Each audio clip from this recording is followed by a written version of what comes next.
नमस्कार दोस्तों, स्वागत है आप सभी का आपके अपने YouTube channel Shyam classes study में। आज की इस वीडियो में साइंस के टॉप 40 प्रश्न लेकर के आया हूं।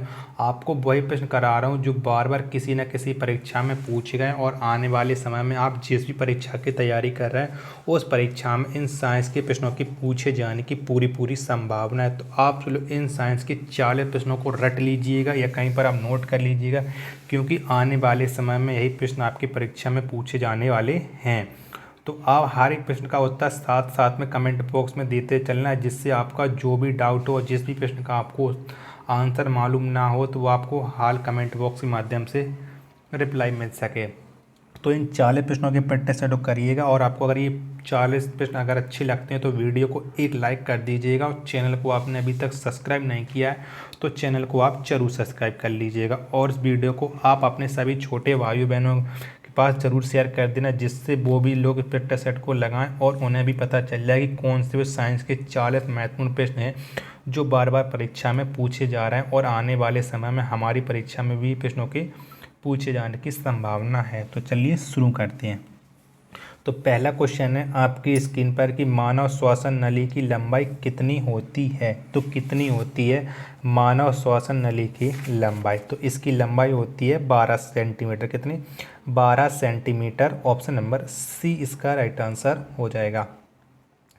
अगला प्रश्न है आपके सामने कि मस्तिष्क का कौन सा भाग श्वसन की क्रिया पर नियंत्रण रखता है। तो कौन सा भाग है जो श्वसन क्रिया पर नियंत्रण रखता है? तो ये रखता है मेडुला। कौन सा? मेडुला रखता है। ऑप्शन नंबर सी इसका राइट आंसर हो जाएगा। मूत्र में पाया जाने वाला वर्णक है। तो कौन सा वर्णक है जो मूत्र में पाया जाता है? तो मूत्र में पाया जाने वाला वर्णक है यूरोक्रोम। कौन सा? यूरोक्रोम है। ऑप्शन नंबर बी इसका राइट आंसर हो जाएगा। अगला प्रश्न है आपके सामने कि मनुष्य में किस प्रकार का निषेचन पाया जाता है। तो किस प्रकार का निषेचन मनुष्य में पाया जाता है? तो मनुष्य में पाया जाता है अंतः निषेचन। कौन सा? अंतः निषेचन। ऑप्शन नंबर बी इसका राइट आंसर हो जाएगा। मस्तिष्क में चारों ओर पाया जाने वाला आवरण क्या कहलाता है? तो क्या कहलाता है मस्तिष्क में चारों ओर पाया जाने वाला आवरण? तो ये कहलाता है मेनिनजस। क्या? मेनिनजस। ऑप्शन नंबर ए इसका राइट आंसर हो जाएगा। अगला प्रश्न है आपके सामने कि स्मरण एवं चिंतन का कार्य मस्तिष्क का कौन सा भाग करता है? तो कौन सा भाग करता है स्मरण एवं चिंतन का कार्य? तो ये करता है सेरिब्रम। कौन सा? सेरिब्रम करता है। ऑप्शन नंबर ए इसका राइट आंसर हो जाएगा। अगला प्रश्न है आपके सामने कि शरीर संतुलन हेतु मस्तिष्क का कौन सा भाग उत्तरदायी होता है? तो कौन सा भाग उत्तरदायी होता है शरीर संतुलन एवं मस्तिष्क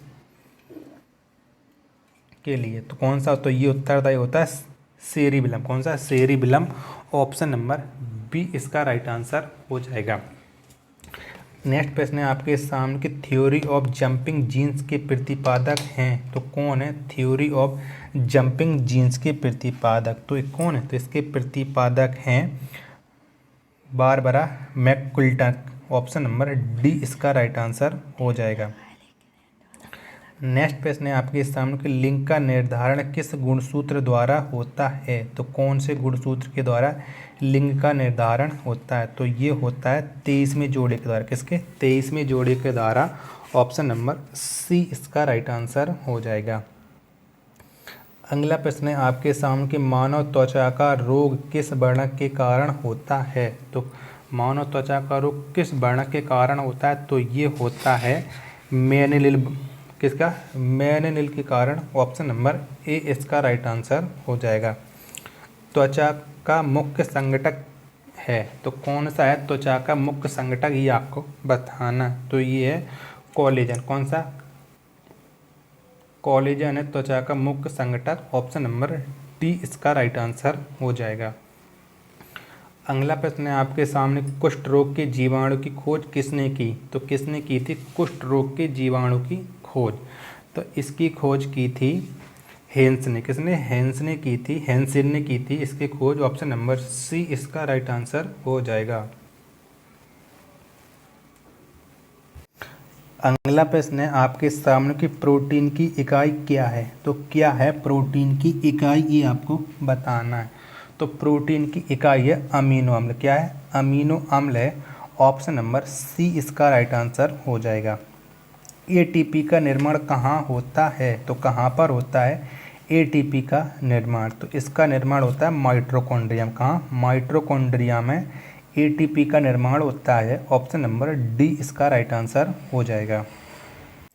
अगला प्रश्न है आपके सामने कि ऊर्जा का पिरामिड होता है। तो कैसा होता है ऊर्जा का पिरामिड, ये आपको बताना है। तो ऊर्जा का पिरामिड होता है सीधा। कैसा? सीधा होता है ऊर्जा का पिरामिड। ऑप्शन नंबर बी इसका राइट आंसर हो जाएगा। अम्ल वर्षा का कारण है। तो कौन सा है अम्ल वर्षा का कारण, ये आपको बताना है। तो अम्ल वर्षा का कारण NO2 प्लस SO2। कौन सा? NO2 प्लस SO2, ये अम्ल वर्षा का कारण है। ऑप्शन नंबर बी इसका राइट आंसर हो जाएगा। हमारे शरीर के किस अंग में एंटीबॉडी बनते हैं? तो कहाँ पर बनते हैं एंटीबॉडी, ये आपको बताना है। तो हमारे शरीर के अस्थि मज्जा में। कहाँ? अस्थि मज्जा में एंटीबॉडी बनते हैं। ऑप्शन नंबर सी इसका राइट आंसर हो जाएगा। ट्रिप्सिन क्या है? तो क्या है ट्रिप्सिन, ये आपको बताना है। तो क्या है? तो ट्रिप्सिन है एक एंजाइम। क्या? ये एंजाइम है ट्रिप्सिन। ऑप्शन नंबर सी इसका राइट आंसर हो जाएगा। मनुष्य के मूत्र का पीएच मान कितना होता है? तो कितना होता है मनुष्य के मूत्र का पीएच मान? तो इसका पीएच मान होता है 6। कितना? 6। ऑप्शन नंबर बी इसका राइट आंसर हो जाएगा। नेक्स्ट प्रश्न है आपके सामने क्रोमोसोम शब्द सर्वप्रथम किसने दिया था? तो किसने दिया था क्रोमोसोम शब्द? तो ये दिया था वाल्डियर ने। किसने? वाल्डियर ने दिया था। ऑप्शन नंबर डी इसका राइट आंसर हो जाएगा। अगला प्रश्न है आपके सामने कि जब बर्फ पानी में तैरती है तो उसके आयतन का कितना हिस्सा पानी के ऊपर रहता है?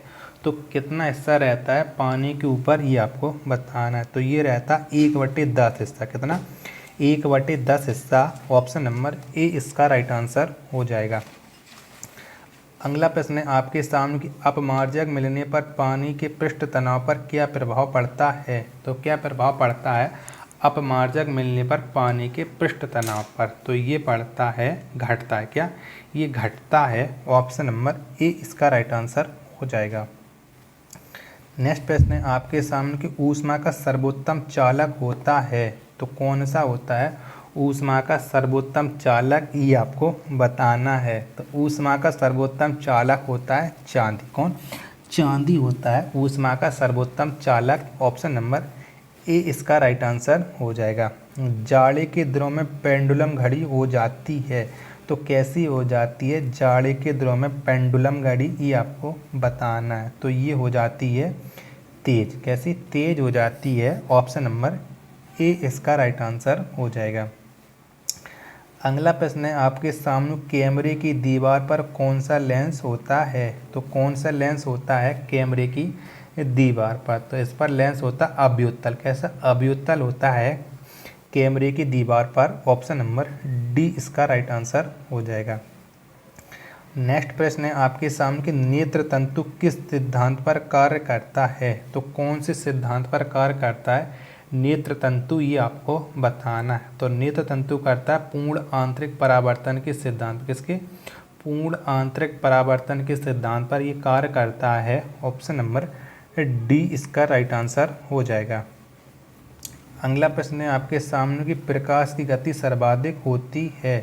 तो किसमें होती है प्रकाश की गति सर्वाधिक, ये आपको बताना है। तो प्रकाश की गति सर्वाधिक होती है निर्वात में। किसमें? निर्वात में होती है। ऑप्शन नंबर डी इसका राइट आंसर हो जाएगा। लेंस एवं प्रिज्म के निर्माण में कौन सा कांच प्रयुक्त होता है? तो कौन सा कांच है जो लेंस एवं प्रिज्म के निर्माण में प्रयुक्त होता है? तो ये होता है फ्लिंट कांच। कौन सा? फ्लिंट कांच। ऑप्शन नंबर बी इसका राइट आंसर हो जाएगा। अगला प्रश्न है आपके सामने कि लेंस को रगड़ने से उसकी फोकस दूरी तो कैसी हो जाती है? लेंस को रगड़ने से उसकी फोकस दूरी तो ये बढ़ जाती है। कैसी? लेंस की फोकस दूरी बढ़ जाती है। ऑप्शन नंबर ए इसका राइट आंसर हो जाएगा।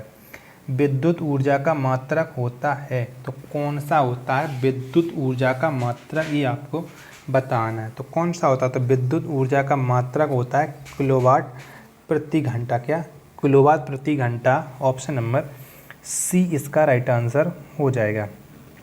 बल्ब का फिलामेंट टंगस्टन का युग क्यों होता है, तो क्यों बना होता है बल्ब का फिलामेंट टंगस्टन का, ये आपको बताना। तो ये बना होता है, इसलिए बना होता है क्योंकि इसका द्रव्यंक उच्च होता है।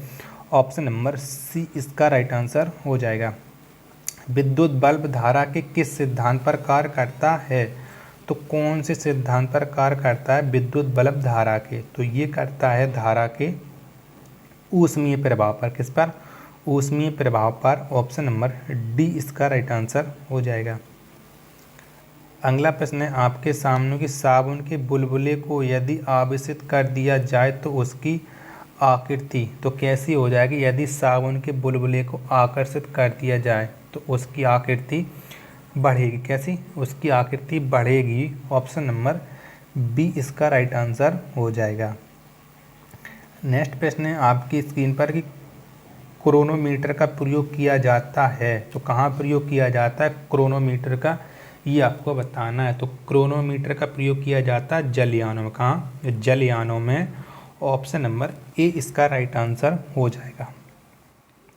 नेक्स्ट प्रश्न है आपकी स्क्रीन पर कि तत्वों के रासायनिक गुण किस पर निर्भर करते हैं, तो किस पर निर्भर करते हैं तत्वों के रासायनिक गुण, तो ये निर्भर करते हैं परमाणु संख्या पर। कहाँ, परमाणु संख्या पर तत्वों के गुण निर्भर करते हैं। ऑप्शन नंबर सी इसका राइट आंसर हो जाएगा। कुहासा वस्तुतः एक घोल है, तो कौन सी है कुहासा वस्तुतः एक घोल, तो यह है द्रव में, गैस में द्रव का। किसका, गैस में द्रव का। ऑप्शन नंबर सी इसका राइट आंसर हो जाएगा। नेक्स्ट प्रश्न है आपके सामने कि निलंबित कणों का आकार होता है, तो कैसा होता है निलंबित कणों का आकार, तो इनका आकार होता है 10⁻⁻5 सेंटीमीटर। कितना, 10⁻⁻5 सेंटीमीटर ये निलंबित कणों का आकार होता है। ऑप्शन नंबर बी इसका राइट आंसर हो जाएगा। कोलाइडी कणों का आकार होता है, तो कितना होता है कोलाइडी कणों का आकार, ये आपको बताना है। तो कोलाइडी कणों का आकार होता है 10⁻⁻5 से 10⁻⁻7। ऑप्शन नंबर सी इसका राइट आंसर हो जाएगा। नेक्स्ट प्रश्न है आपके सामने कि पीएच का निर्धारण किसने किया, तो किसने किया था पीएच का निर्धारण, ये आपको बताना है। तो इसका निर्धारण किया था सोरेंस ने। किसने, सोरेंस ने किया था पीएच का निर्धारण। ऑप्शन नंबर डी इसका राइट आंसर हो जाएगा। शुद्ध जल में हाइड्रोजन आयन सांद्रण का मान होता है, तो कितना होता है शुद्ध जल में हाइड्रोजन सांद्रण का मान, तो इसका मान होता है 10⁻⁻7। कितना, 10⁻⁻7। ऑप्शन नंबर ए इसका राइट आंसर हो जाएगा। उदासीन घोल का पीएच मान होता है, तो कितना होता है उदासीन घोल का पीएच मान, तो इसका मान होता है 7। कितना, 7 होता है उदासीन घोल का पीएच मान। ऑप्शन नंबर सी इसका राइट आंसर हो जाएगा। तो आप बताइए कि आपने हमारे इस 40 प्रश्नों में आपने कितने प्रश्न सही कर दिए और आपको ये प्रैक्टिस सेट या वीडियो आपको कैसी लगी। वीडियो पसंद आई हो तो वीडियो को आप लाइक कर दीजिएगा। चैनल को आपने अभी तक सब्सक्राइब नहीं किया तो चैनल को आप जरूर सब्सक्राइब कर लीजिएगा। मिलते हैं अपन नेक्स्ट वीडियो में, तब तक के लिए धन्यवाद। जय हिंद प्यारे साथियों।